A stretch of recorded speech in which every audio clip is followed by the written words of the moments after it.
While a lot has changed since last year's annual meeting, one thing that has not changed is my charge to give you a short senior warden's report. To that end, I will try to give you a brief idea of some of the things that the vestry has done this year. If you want more details, you can read my written report, or if you want a really deep dive, you can go to the cathedral website and read the vestry minutes, which are posted there. The vestry began 2020 in February with a retreat, incidentally our one and only in-person meeting of the year. During the retreat, we participated in intercultural development inventory training. As an outgrowth of this, we committed to setting aside time at each vestry meeting to intentionally notice intercultural aspects in our work and discussions. This has been a rewarding and informative process. We have begun the process of adopting language to acknowledge that the cathedral sits on Duwamish land and to explore the possibility of payment of real rent as reparation. Vestry members participated in and helped facilitate small groups in the Taking Up Our Racial Responsibility series. We authorized paying off the outstanding mortgage on the St.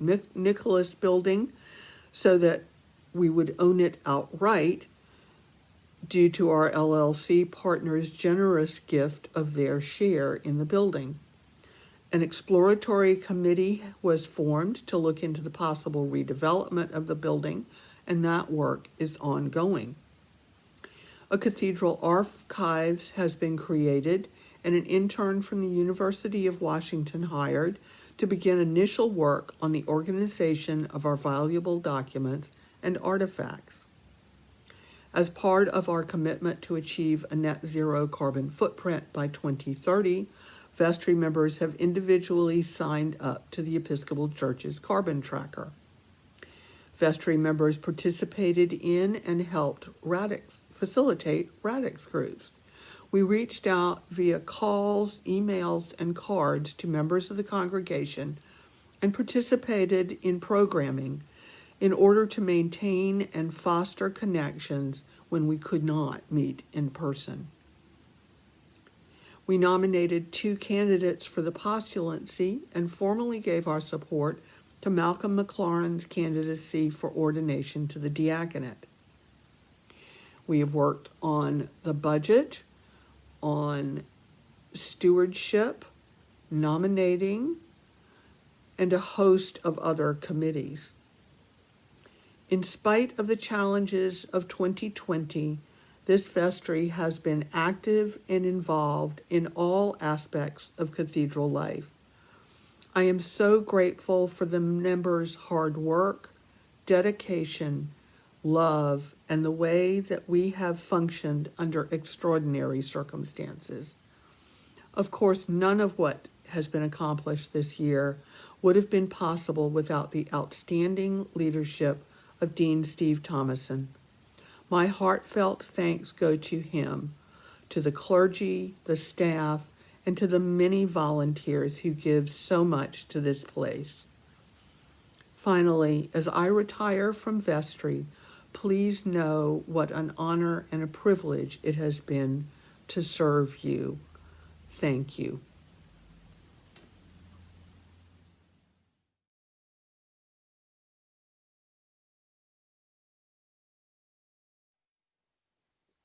Good morning, I'm Robert Stevens. And I'm Lynn Markova. As co-conveners of the Stewardship Ministry, we are pleased to offer this presentation to you on their behalf. I would like to take a minute to share our Stewardship Ministry's mission statement, which summarizes all of our work. Stewardship Ministry at St. Mark's is a faith-based ministry with the core belief that God has gifted us abundantly in every aspect of life. As stewards of God's gifts, we are all called to look inward and live prayerfully into our biblical call to give back generously from God's abundance. Our mission as a ministry is to provide opportunities for our community to share experiences and communicate stories in ways that invite each parishioner to cultivate a sacramental relationship between following Jesus Christ and sharing generously of their time, talent, and resources. This year, we were faced with an annual appeal unlike any other in living memory. As our ministry team gathered last spring, we discussed our deep connections to and gratitude for the St. Mark's mission and ministries, even while we recognized and lamented the pain of our physical separation. Our theme, One Body, a Cloud of Witnesses, emerged from those conversations and from our shared belief that God has knit us together into our common life and calls us to be faithful stewards of our community. Before we look at statistics, we would like to thank those who generously shared their stewardship stories. Heather McLaughlin Garbus and Peter Garbus, Elizabeth Hawkins, Amanda Asenga, Olivier Santos, and Walter Studeville. We are especially grateful to Bishop Greg Rickel and the Bishop's office for creating his stewardship video, The Stance of Stewardship. And now for some statistics. This is where we are as of last report, with more pledges coming. 435 commitments are households pledging. Of those, 51 were new commitments, and 220 were increased commitments over last year. Considering this all occurred during a global pandemic, with many people struggling with economic hardship, this is truly remarkable, and we thank you. We would also like to thank all of the members of the Stewardship Ministry for their inspired work during this past year. In addition to the two of us, the members of the 2020 Stewardship Ministry were Dean Steve Thomason, Senior Warden Julia Logan, Vestry Member Clara Berg, the Reverend Christy Chapman, Ralph Ermoian, and Greg Simon, with special thanks to the Cathedral staff, Greg Bloch, and Eric Donner. So many thanks to all of these wonderful people who made our 2020 annual campaign such a success. Our ministry and work will continue this spring. Please stay tuned for upcoming stewardship events. Finally, we want to thank all of you in the congregation, both near and far, who were part of our annual campaign this year. Your generosity, your prayers, and your presence were a gift to our whole community. Thank you. Thank you.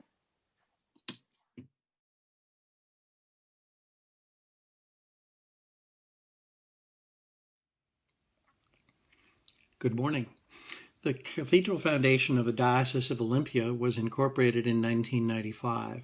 Its mission is to raise and manage endowment and capital reserve funds to preserve and enhance the buildings and grounds of St. Mark's Cathedral. In 2018, the foundation contributed $1,250,000 to the Living Stones Capital Campaign for the East Facade and the Celtic Cross. In 2020, the foundation contributed $54,357 in distributions from endowments toward covering some of the enormous costs of planned upkeep and maintenance of the cathedral's buildings and grounds, and an additional $17,925 in specific requests from the Capital Reserve Fund. The cathedral's campus is a treasured asset of our cathedral parish, the Diocese of Olympia, and our community.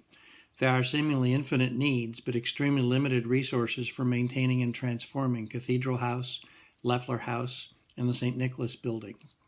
There are 4 sources of funds for the cathedral's buildings and grounds. Number 1, annual campaigns. Your pledge to the cathedral's annual campaign covers its operations and programs and is analogous to your checking account. Number 2, capital campaigns. Many projects are funded with capital campaigns from time to time. The most recent one was the Living Stones campaign in 2016 through 18. Number 3, the Foundation's Capital Reserve Fund. The Foundation maintains this fund to cover some of the cathedral's unbudgeted buildings and grounds expenses when requested by the Dean. We are currently soliciting gifts to grow this fund beyond its current balance of $119,116 because the Foundation's Board of Directors has a policy to maintain a minimum balance of $100,000 for emergencies and disasters. This fund is analogous to your savings account. Number 4, planned gifts. The foundation has investments totaling $1,640,294 held in the Diocesan Investment Fund and disperses approximately 4% of this balance annually to the cathedral. Because this amount is insufficient to meet the cathedral's many immediate and long-term facility needs, the foundation encourages planned gifts to provide long-term funding for the cathedral's buildings and grounds.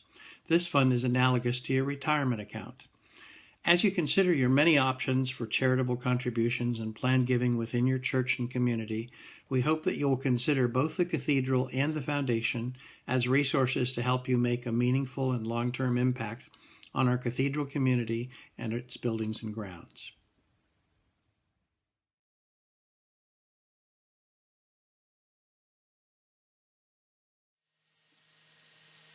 I've worn a sports coat twice in the last 11 months. Today to make this report, and last October to thank Bob and Laura Ellen Muglia for their extraordinary gift that makes this report possible. I want to start by commending the hard and good work of the St. Nicholas Exploratory Committee. The members and advisors are listed in our written report. They bring a wealth of experiences and perspectives to the committee, and I'm grateful that we work well together. Let me ask the committee members to imagine standing and ask everyone to imagine giving them a round of applause. To review the bidding, St. Nicholas was acquired from Cornish in 2003 with the goal to eventually turn the building into a parish life center. 18 years later, we know this would cost in the multi-millions because of the need for new roofing, mechanical upgrades, seismic retrofits, improved accessibility, potential hazardous materials abatement, and extensive remodeling of the space. Before incurring these expenses, the vestry engaged Meriwether advisors to do a strategic site assessment. After an extensive analysis, Meriwether concluded that the highest and best economic value would come from using the site for market rate townhomes and condominiums. Last September, Dean Thomason and I announced to you that with the assistance of Meriwether, St. Mark's was going to market test this assessment. Since September, the Exploratory Committee and Meriwether have undertaken a process that is explained in our written report, the status of which is that our committee is especially positive about one potential development partner, and we have offered that developer an exclusive opportunity to conduct due diligence on the site for a 120-day period and then propose a price or valuation. The focus would be on the costs I mentioned before, because these will be a significant driver of the economic valuation of St. Nicholas. As of today, the terms of this due diligence arrangement are still being negotiated and will then be subject to vestry approval. But if all goes well, the due diligence period will begin next month. The due diligence arrangement will not obligate us to either pursue residential use of St. Nicholas or to proceed with this developer, and in any event, the results will be available and useful to St. Mark's. In the meantime, the Exploratory Committee will be meeting regularly during the next few months to discuss our expectations and develop options for St. Nicholas that will best serve the cathedral's mission and ministry. The process so far has taken longer than we expected when we met with you last September, but that's okay. We want the best answer, not the quickest. The committee and the vestry are committed to a transparent process with ample opportunities for your input. One opportunity in particular will be a meeting at the end of the due diligence period to brief you about the results, discuss options for the site, and solicit your input about whether to proceed toward a possible transaction. In all of this, it is important to understand that as we move forward, our goal is not to achieve the highest and best economic value for St. Nicholas. Our goal is to best advance the cathedral's mission and ministries. Economic value is a relevant factor, but it's not determinative. And residential development is just one of multiple options to consider in deciding how best to deploy St. Nicholas in furtherance of our mission and ministry. We welcome your questions and input at any time. It's probably most efficient to provide your input to Steve or me, but please feel free to reach out to any of the committee members. And now I'm going to take off this sports coat until my next St. Nicholas report. Thank you.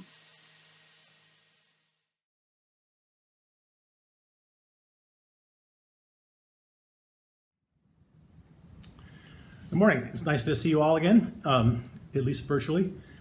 This is my 10th report to you as your treasurer. Most of you know I don't like standing up in front of you on the podium. It turns out I don't like standing in front of you on the video screen either, so bear with me as I shake a little bit through this, but we'll get through it. And I look forward to seeing you all in person hopefully next year, maybe more so than I thought. Anyway, 2020 turned out to be a pretty good year for us financially. We're obviously worried about pandemic issues, and we had significant declines in our rental income and our plate income, but we were able to get pandemic relief from the federal government through a PPP loan, and also we exceeded our budget in gifts and grants and also in pledge income. So we actually are showing on our main operating account almost $200,000 to the black, which is an incredible achievement and a good cushion going into 2021 because we're still concerned about when we're going to reopen and the continued loss of rental income and plate income. But I'm just happy to report that we made it through 2020 in pretty good shape. And also in 2020, we received the largest gift in the cathedral's history. That was in the form of the 50.5% interest in the St. Nicholas building that we did not already own. It was a gift from the Moglia family. They transferred their interest in the St. Mark's Properties, which is the entity that owns St. Nick, to us. So now we own that building free and clear. And we also paid the debt off on that building, close to $500,000.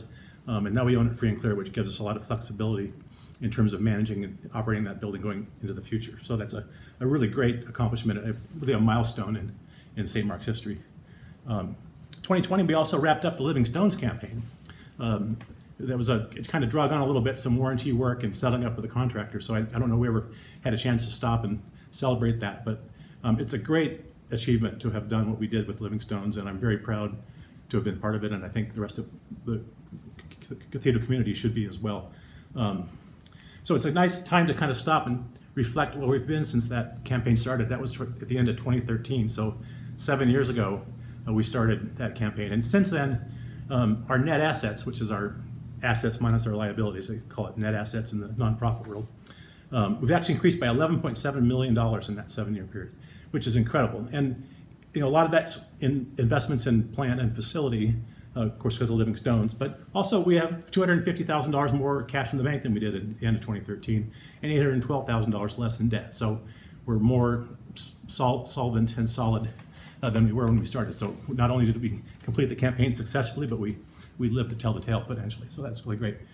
We have a really great financial dream team at St. Mark's. The finance committee is just a great, robust group of folks, many of whom with incredible financial experience. I want to shout out to actually each of them individually.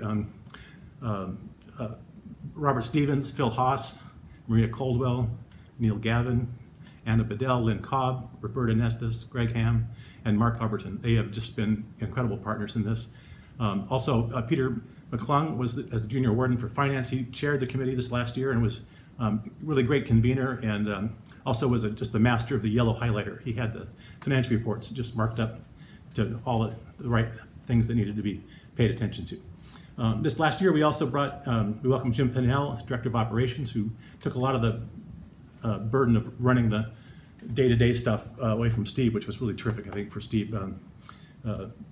So he's been a great addition to the team. And then I do want to shout out to Dean Thomason, who is just an incredible manager and administrator, who really understands a very complicated organization. I mean, we're not just a church, we're a landlord and we own all this property, and dealing with contractors and keeping the vision alive and everything he does. I'm serving on a couple of different committees, and I know he's just everywhere and just doing an incredible job.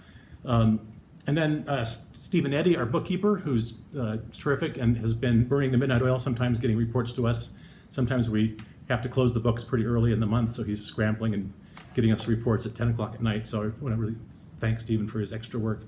And then also Greg Block for making me look good with the financial reports and the annual report. So I send him kind of a sloppy looking spreadsheet, and he turns it into that beautiful color thing with the right fonts and everything. So Greg, thank you for that. I think 2021 is going to have challenges, as I said earlier. But as a community, I think we're just poised to continue and do well. The pledge, I don't want to take the steam away from the stewardship folks, their report, but we already have pledges in hand in excess of our budget for 2021, which is a great place to start. So anyway, thank you all. It's a pleasure to serve as your treasurer and an honor, and I will see you next year. Take care.